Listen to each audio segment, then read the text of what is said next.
Welcome to Decarbonization Explained, a new sustainability series from Danfoss. How we decarbonize industry.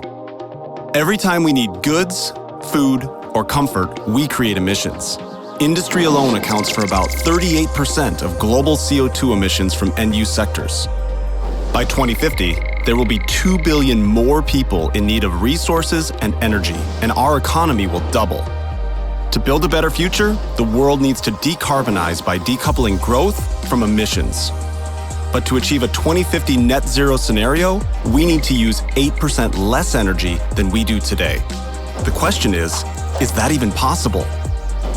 The answer is simply yes. We can decarbonize our industries with cost-efficient solutions available already today. At Danfoss, we have a method for decarbonization. First, we apply energy-efficient solutions to reduce energy consumption. Second, we reuse energy. And third, we source any remaining demand from clean energy sources such as renewable electricity and green hydrogen. Only in this sequence can we achieve rapid and cost-efficient decarbonization. We call it reduce, reuse, and resource. And we are using it to achieve our own carbon neutrality goals in 2030 for all of our 100-plus factories, 5 of which are already carbon neutral. And we're going even further than that. At Danfoss, we want to be our customers' preferred decarbonization partner, and we see sustainability as one of the key drivers of competitiveness. Across our own operations, we aim to achieve carbon neutrality by 2030, and we are well on track by implementing our reduce, reuse, and resource model across our factories worldwide. The first step is to reduce energy consumption by making sure our processes are efficient. Second, we reuse energy, typically through waste heat recovery. And finally, we source renewable energy for our factory operations. In this episode, we dive into how industries can decarbonize effectively with available solutions while also staying competitive. Let's first look at reduce. Reduce is essentially about reducing energy consumption, particularly in applications that run for a long time in factories. Fans, pumps, motors, assembly lines.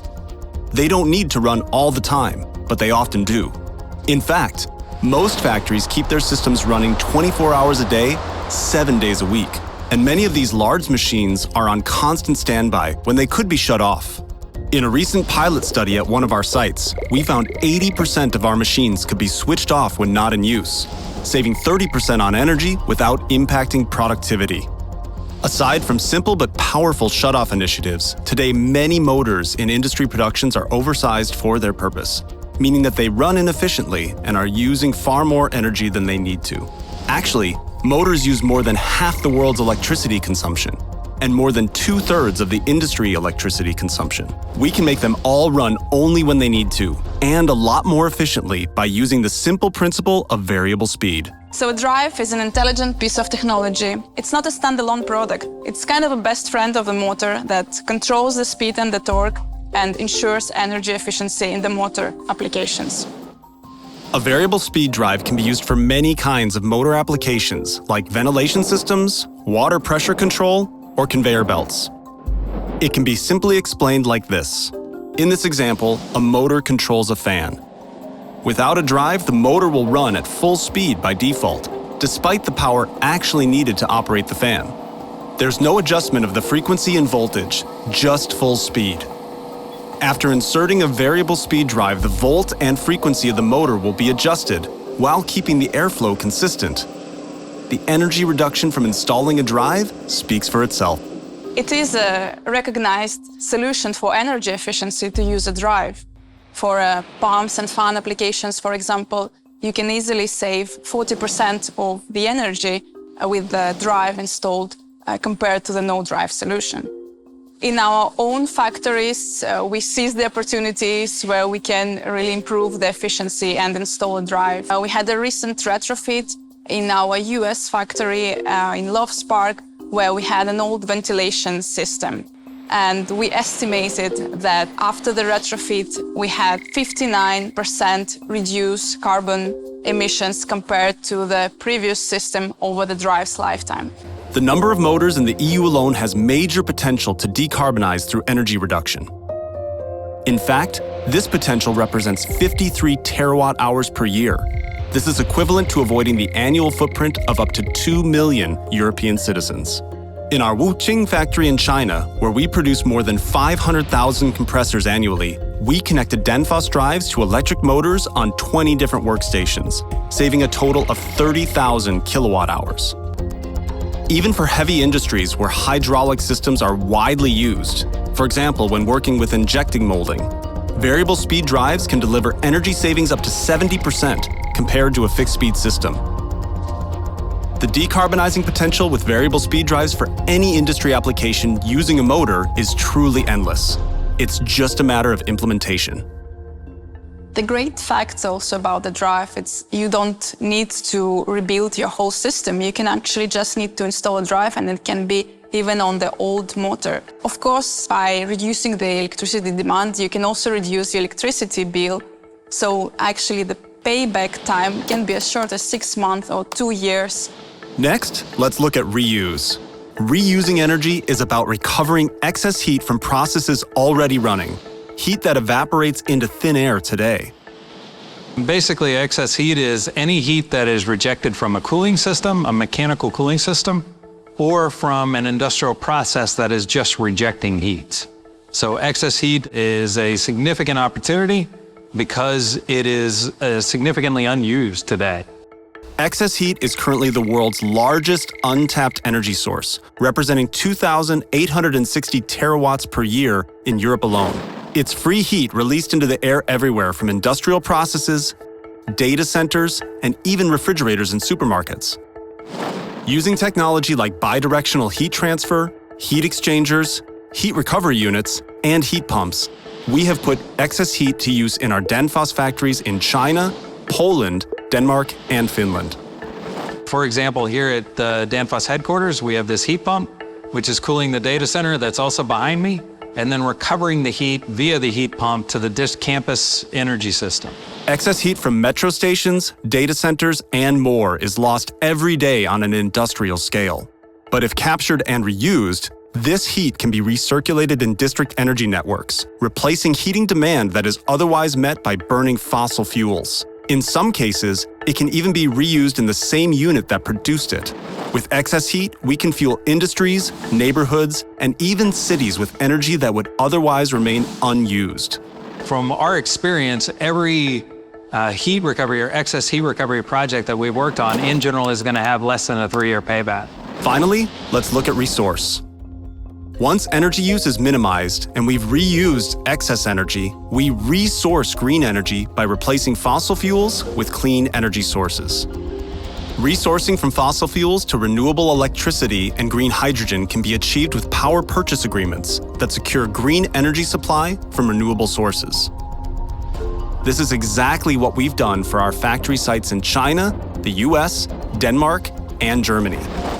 We have agreements in place that cover a 30% reduction towards our carbon neutrality in 2030. Of course, resourcing requires that factories first electrify wherever possible. Fortunately, up to 78% of industry's energy use can be electrified with technology already available today.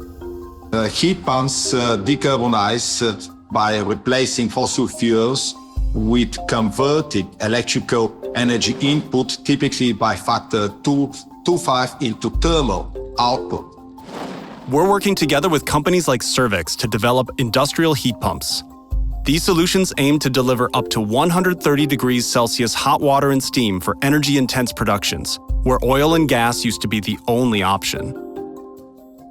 We are collaborating with Danfoss on several ways. We do it with developing compressors on higher stage pressure, higher temperatures, but we also need different components, and that we are all doing together with Danfoss. At the moment, we are ready for making 130 degrees, and we're going to install it right here by the Gulpener Beer Brewery. Just by optimizing the equipment that has to be driven by these industrial heat pumps, we have achieved 75% savings in energy per annum, and these are proven figures. This is not like a technologist making optimal calculation. This is really looking at energy bill and electrical company asking what's happening there.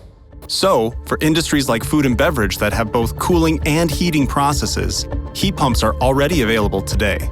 However, some sectors like chemicals, steel, and cement require higher temperatures, sometimes exceeding 800 degrees Celsius.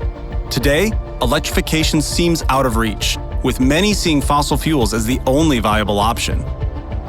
But solutions also exist to decarbonize these hard-to-electrify sectors. There's a couple of things. First of all, chemical industry is very energy intensive. So we use a lot of energy, and that's why sort of transferring the energy source to a renewable source, of course, will help us a lot. The second one is that a lot of our processes intrinsically cause CO2 emissions. So for some cases, we have to look at different technologies to make our products. And the third one is that we have some applications where in order to get to high temperature, the only real solutions today is, let's say, burning fossil fuels to get to those high temperatures. And for those applications, we need to find new technologies to have the same chemical process reach the same temperature without the associated CO2 emissions.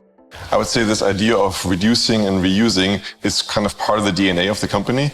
Any waste you produce is worth a lot. It is used as a heat source for the next plant. And I think this is what we try to now take to the next level. For instance, with heat pumps, taking the waste heat from one plant to a higher level steam to be used in another plant. And again, avoiding the use of fossil fuels to generate heat. The challenge is too big for one company to do by itself. So in general, we work a lot with partnerships.